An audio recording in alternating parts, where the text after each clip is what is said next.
Hello everyone, Stepan here. I have white against 2135.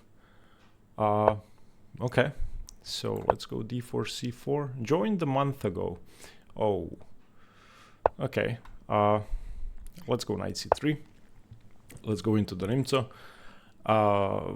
Usually when I run into young kids with new accounts, I get destroyed because their rating is unrealistic. They are much better than that, so let's not underestimate my opponent based on their rating.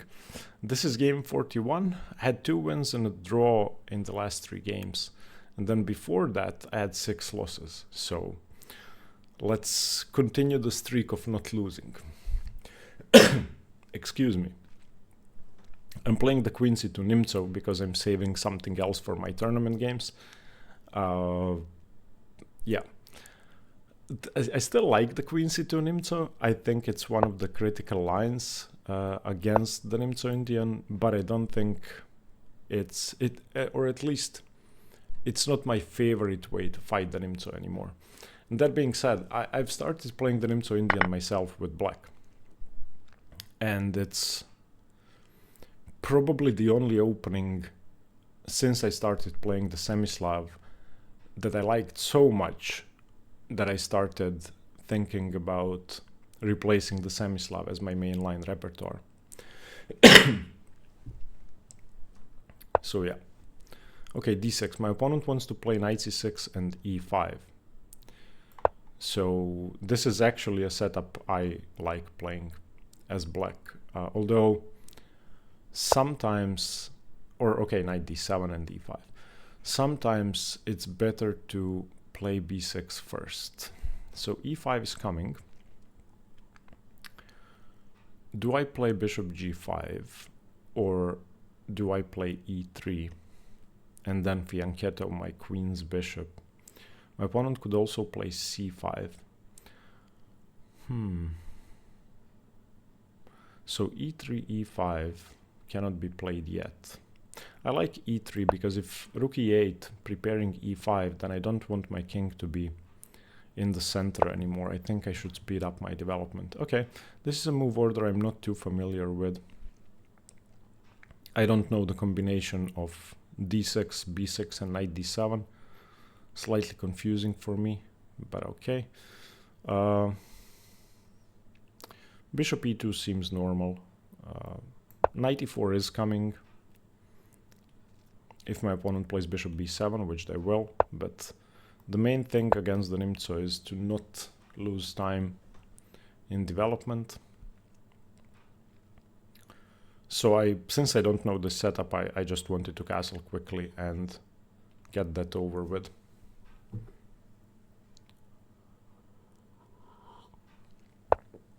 Okay, my opponent's playing for e5. We knew that from the beginning. So should I consider d5 against e5? Excuse me. So let's say b4, e5, d5.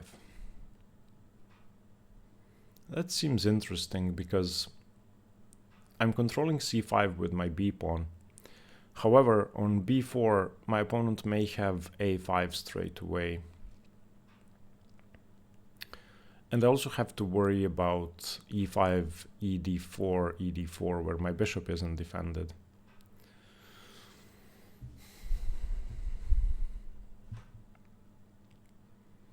I think I definitely respond to e5 with d5. The only question is, can I go b4 now? b4, a5. b4, a5. b4, a5, I can go bishop b2. Okay, I'm playing b4. And on e5, bishop b2 takes. I'm gonna take with the knight. Of course, not losing my bishop. Okay, c5, interesting. Now e5 is gonna be much harder to play. So let's just develop my bishop. Now e5 leaves this weakness on d6, permanent weakness, and the knight doesn't really have a good square. Also, if the knight moves away from e4, then there could be some tactics. But for now, knight e4, queen c2 seems reasonable, or even queen b3.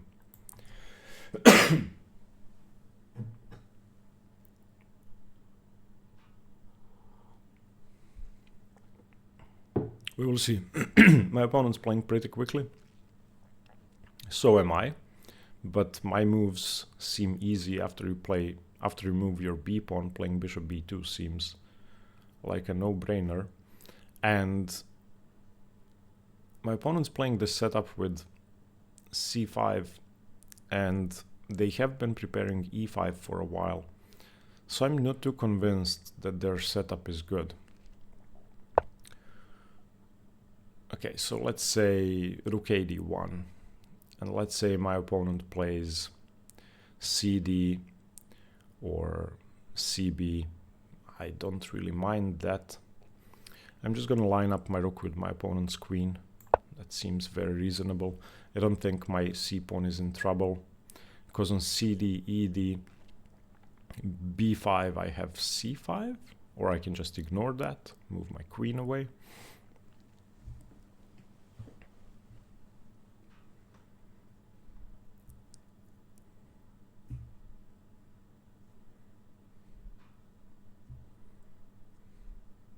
Also on cd, okay, knight e4 now.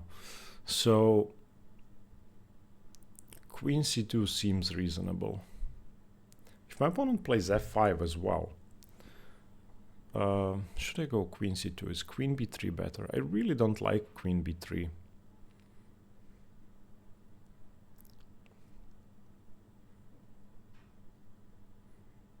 Okay, I'm playing queen c2.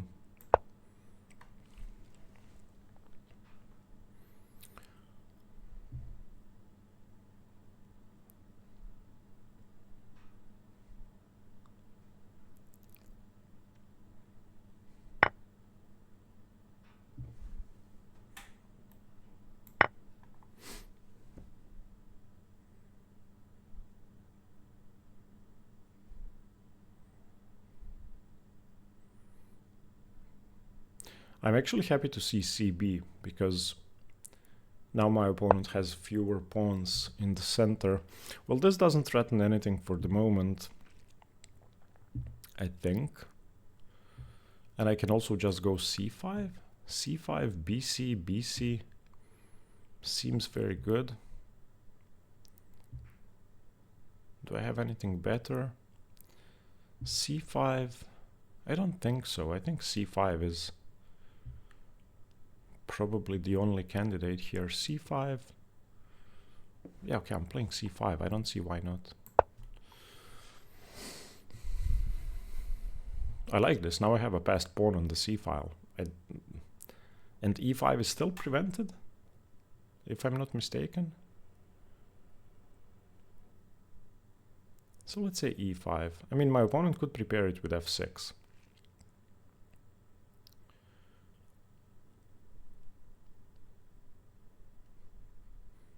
I also have bishop b5 to weaken e5 and threaten c6.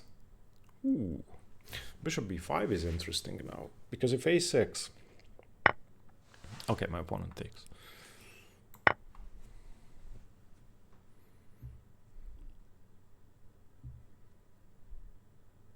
Now e5 is definitely what black should be playing for. It's begging to be played. My rook is kind of useless on d1, so I'm gonna move it to b1 or a1. I actually want my rooks on the a and b file now. e5 is scary, because if I ever take, then rook takes c5. So I'm gonna have to be careful, but for now, a passed pawn and the weakness on a7 seems pleasant.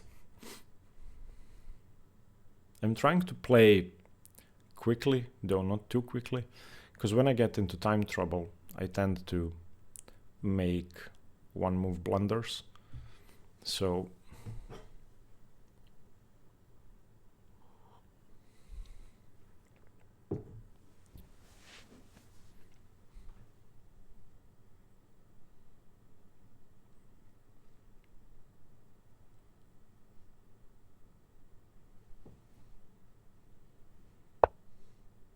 I'm very happy to see this move because now e5 is, well, less defended. Do I have bishop b5 now? Bishop b5, rook e7 seems forced.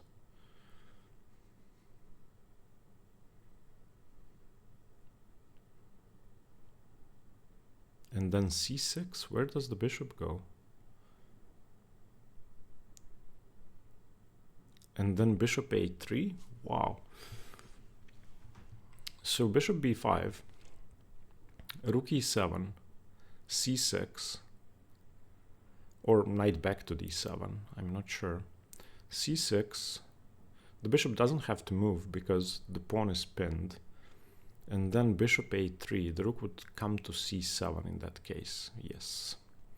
So that's not too perfect. Okay, so for now, I'm gonna go rook a1. And I want this rook on b1, and then I will consider b5, bishop b5. I don't think playing bishop b5 and getting my opponent's rook from e8 to c7 is an improvement to my position. Now it's a different story. Now it's a different story, because now bishop b5, rook e7, there is c6, because the pawn isn't pinned anymore. And then if bishop c8, bishop a3, rook c7. Oh, this is very interesting.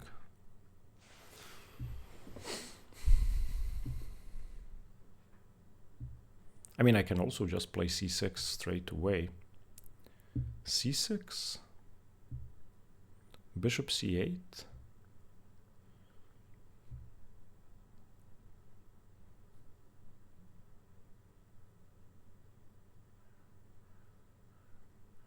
And then maybe bishop a3 to prevent rook e7. Yeah, but when I play bishop b5 with my pawn on c6, I have to go c7, gaining a tempo on the queen. I feel like there has to be something here. I think I'm close to winning. I'm sensing a tactic here.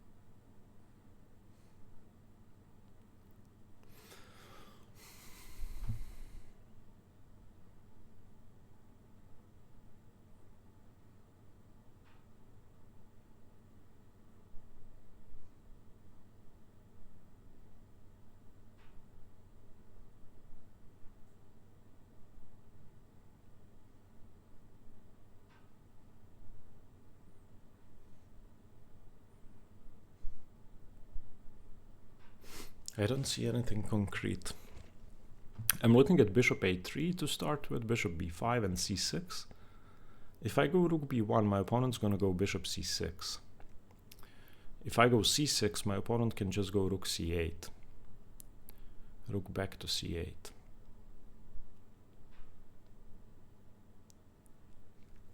So let's not play c6 too quickly.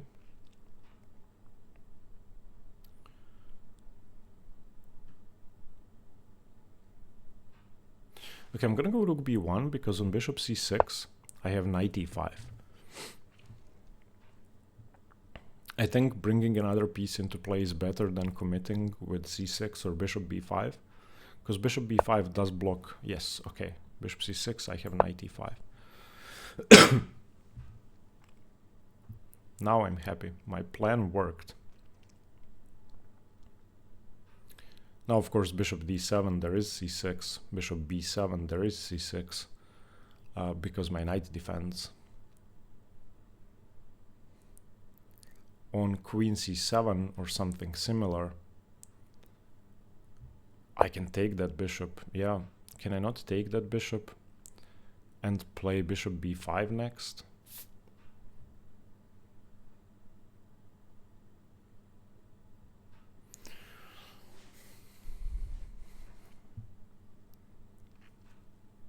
I can also go rook a6. Oof. Rook a6.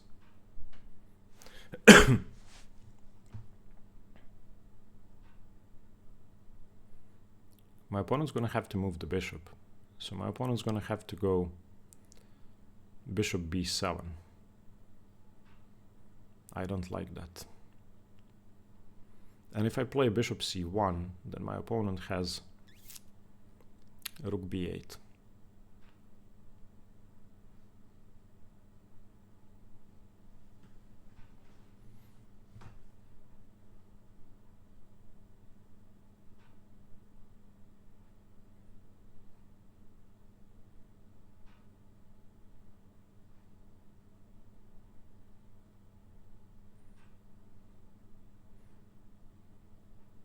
I'm going to chase this knight away first, because I want to be able to go bishop c3 without any tempi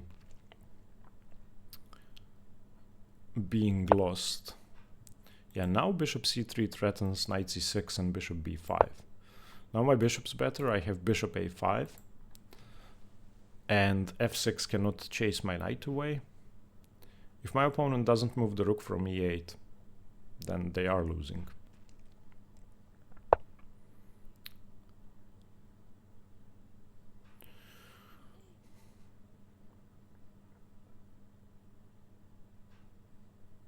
Wait a minute.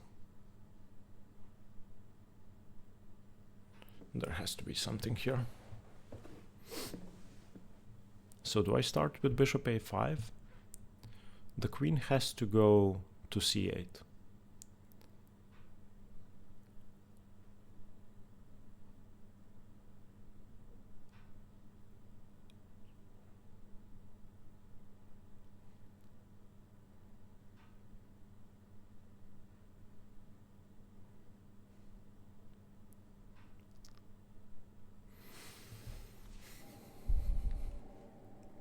So if knight c6, queen, excuse me, queen c6, bishop b5. If queen c7, there is bishop a5. I'm gonna have to start pushing this pawn.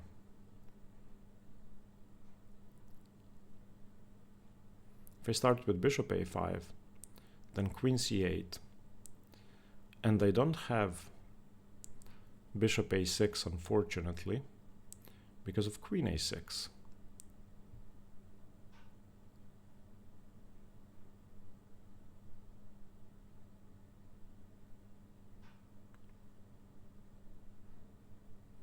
I could start with bishop a6, but then there's knight e5.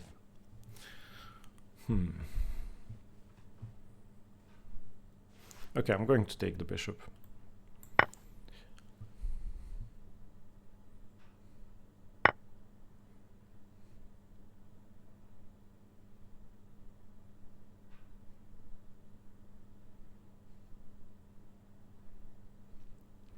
And now I feel like playing e5 is correct, but I'm kind of worried about knight e4.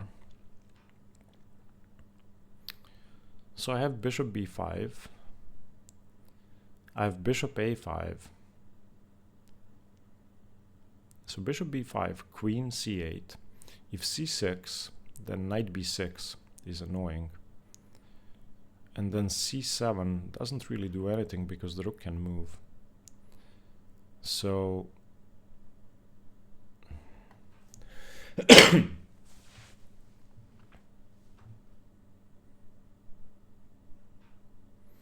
so let's start with rook a6. That seems like a reasonable way to double my rooks.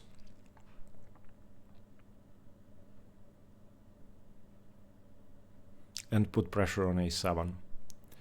If this falls, then everything falls. Okay, rook a1. If my opponent plays e5, I have... Well, don't I have bishop a5 now?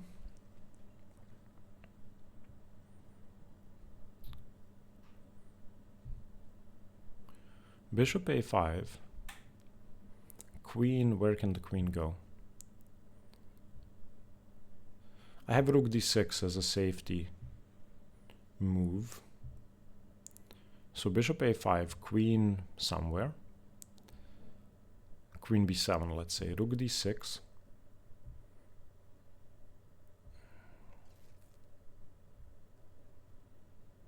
I'm not a big fan of bringing my rook to the other side.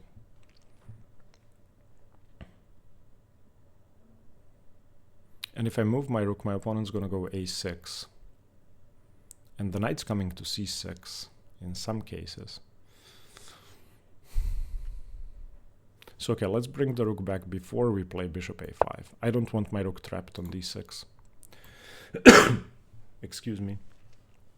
Why am I 6 minutes down on the clock? Okay, now bishop b5.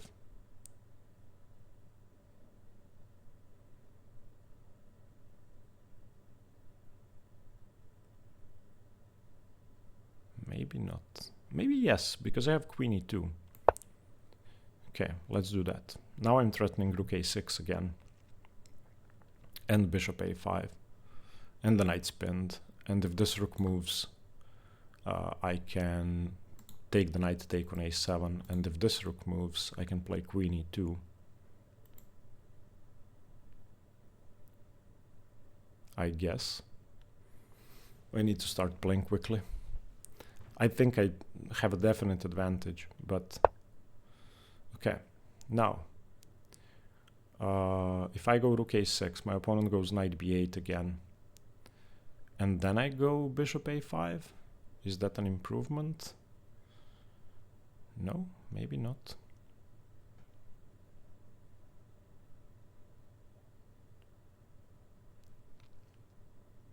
Okay, let's double attack this knight.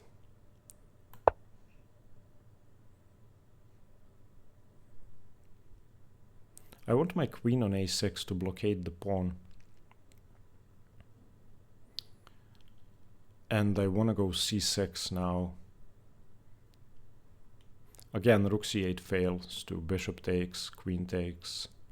Whoa. Okay, now.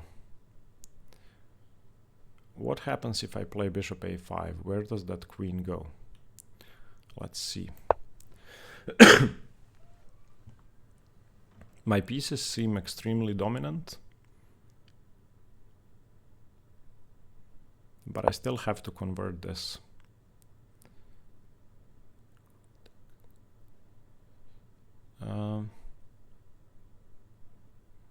Unfortunately, playing queen takes, bishop takes doesn't win the rook in the corner. So let's threaten to win an exchange with c6. Because my opponent doesn't have rook c7 now. a6 doesn't really work. Because I can play c7.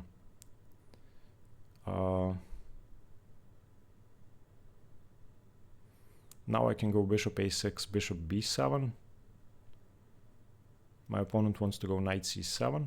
If knight c7, I can go bishop b7. So let's do that. I have to worry about my back rank. Not really. There's the f2 square. Oh, my opponent's position is so ugly. So do I just win this rook now? No. There's... Excuse me. There is knight takes. I didn't see that. Okay, so let's go bishop d3 for rook b1.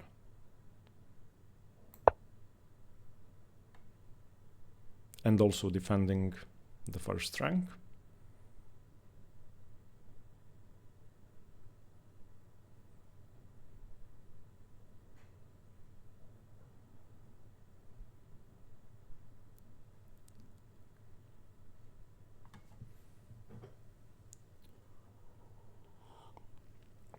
I also have bishop b4 attacking the rook, followed by bishop d6, pinning the knight. But I'm not sure I want to move the bishop away from a5. It looks like a lovely piece.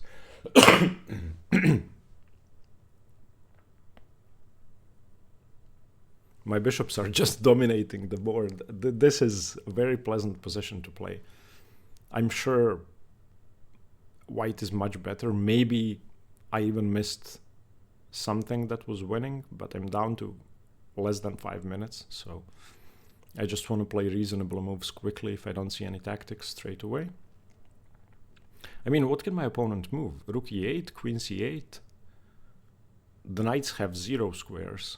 The rook on a8 has 0 squares. So it's a really tough position.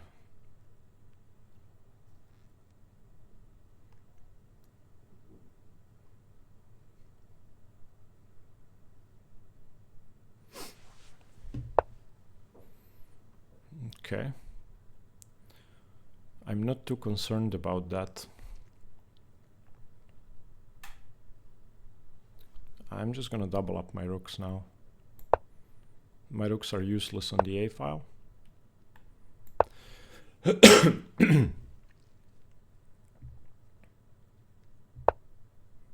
Oh, now I have the b6 square. Oof. I also have rook b7 now. My. If rook b7, what does my opponent do? That cannot be taken. Yeah, I'm playing rook b7.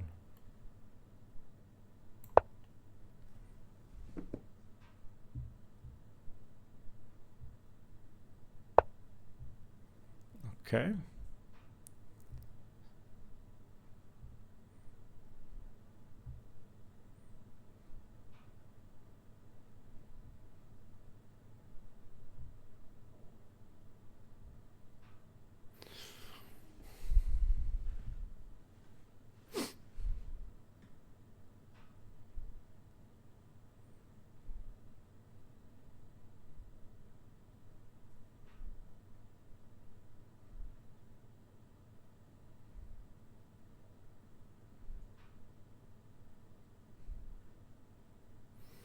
How do I convert this?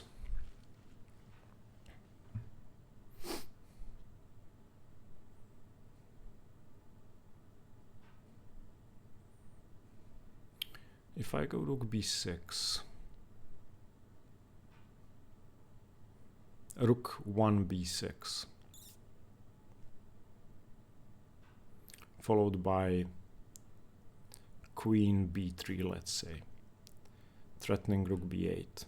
That seems reasonable. f4 doesn't worry me, I have e4.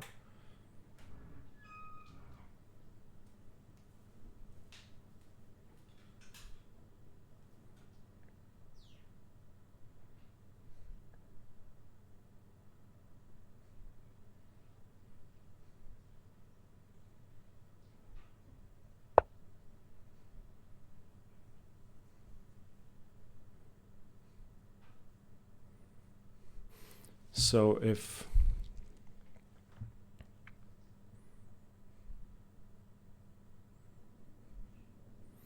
queen b3, knight b7, c b7, there's actually queen c1 check now. So I may have to be slightly careful.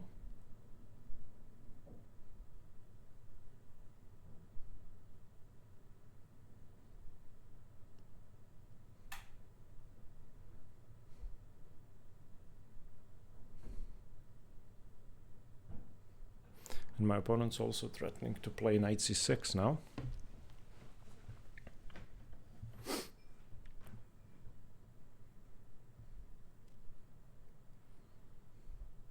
Well, not really, because the rook still defends.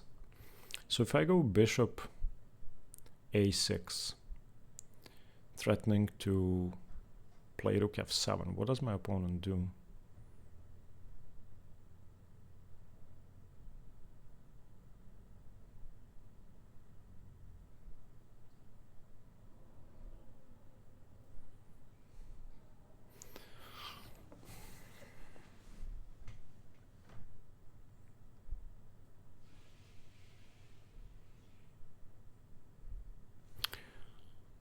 I like bishop a6.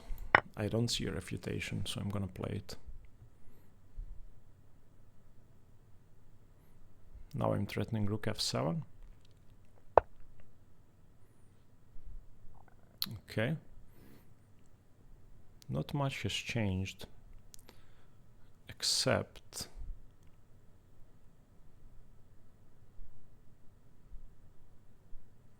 that I have a discovery on the queen. But I'm not sure I should use it now. My bishop's hanging. So if I go rook b8, doesn't that win the queen? Rook b8? If rook b8, then bishop c8. Rook b8, if queen b8, then rook b8. And I can take... So it's just 2 rooks for the... Wow, minute and a half. Okay, I have to hurry up. Rook b8. Rook b8. Bishop c8. Rook b8, queen b8. Rook b8, rook b8. Sorry, rook b8, queen b8, rook b8, rook b8. Can I go c7? No. No, the knight's still there. Okay, I'm playing rook b8 because I don't see anything better.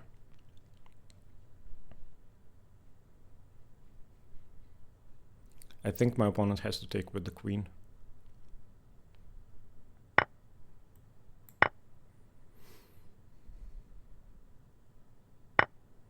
Okay.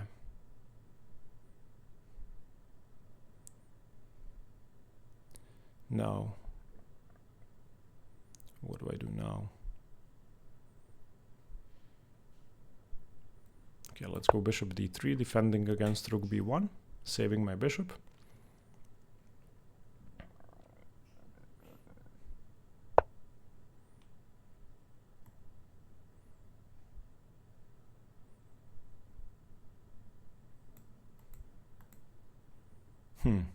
I don't want to hang my c-pawn.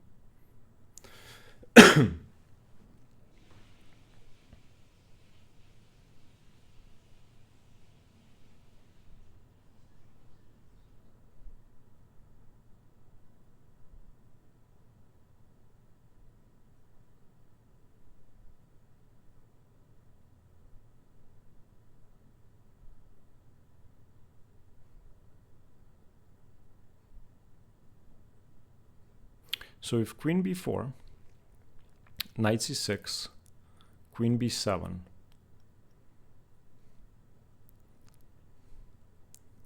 rook a5.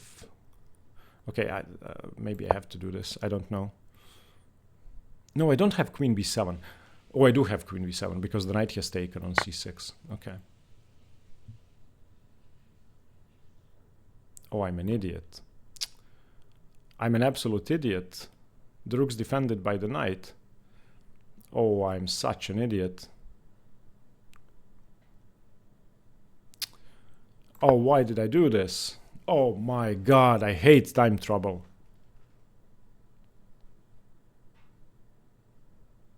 This is just awful. I hate playing in time trouble.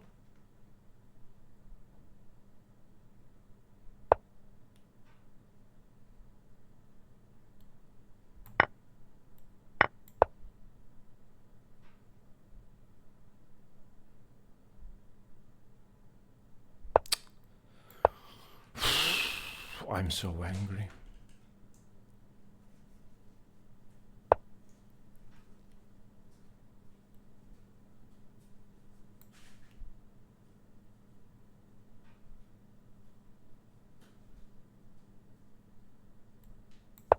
No, no, come on. I wanted to play queen c7. This is just awful. No, how did I ruin a position like this? Oh my god. Oh. I'm so upset now.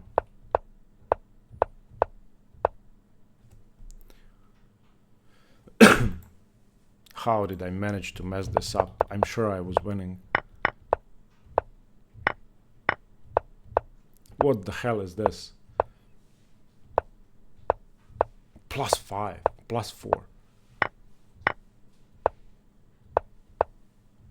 Look at my position. Okay, I have to calm down. The reason I'm doing this is because I suck at time trouble.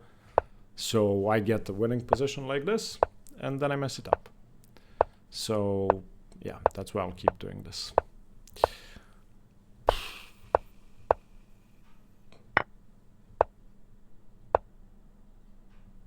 Why did I go rook b8? I should have just moved my bishop away and everything's fine.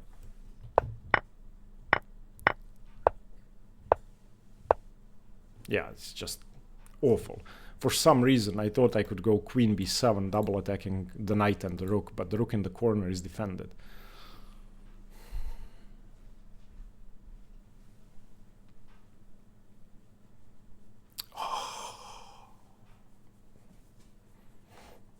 Okay, so instead of rook b8, I just move my bishop away.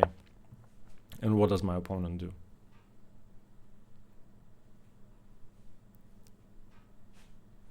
I hate time trouble. Okay, let's not despair. I lost the game, and I lost it because I was in time trouble. My opponent played poorly. I played poorly in the end, and I didn't convert the winning position. What can you do? Thank you very much for watching. Stay tuned for more chess, hopefully better chess. Bye-bye.